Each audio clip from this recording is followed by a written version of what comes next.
Hello everyone, welcome back to my channel. I am Abhishek. Chapter 10 कर रहे हैं arithmetic progression, और चैप्टर 10 अर्थमेटिक प्रोग्रेशन का आज हम एक्सरसाइज 10A का 7th क्वेश्चन देखेंगे।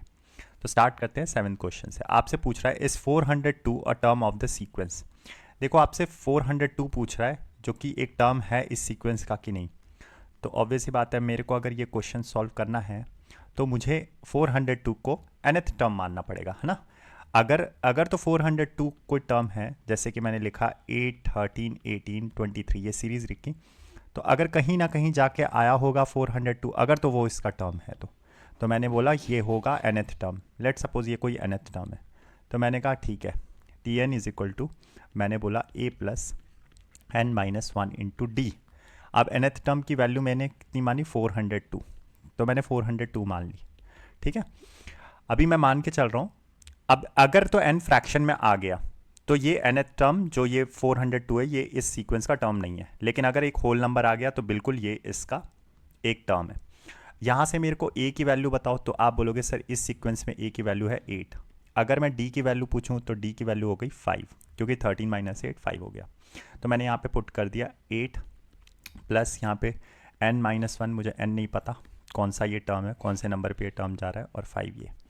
तो 402 माइनस 8 कर दिया मैंने, प्लस 5n माइनस 5। ठीक है, तो 402 माइनस 8 ये कितना हो गया, 394। अच्छा, 394 प्लस 5 भी यहाँ पे आ गया, तो कितना हो गया ये 5n equals to 399।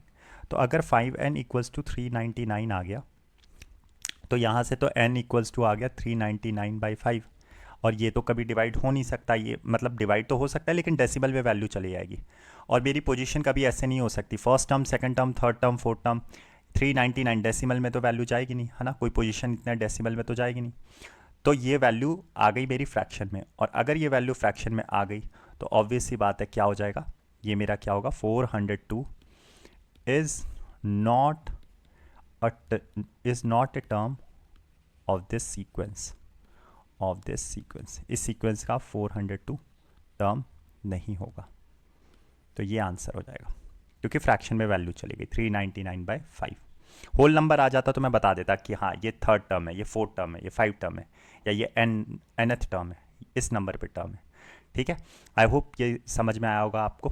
Thank you and have a nice day. Do take care of yourself. Bye.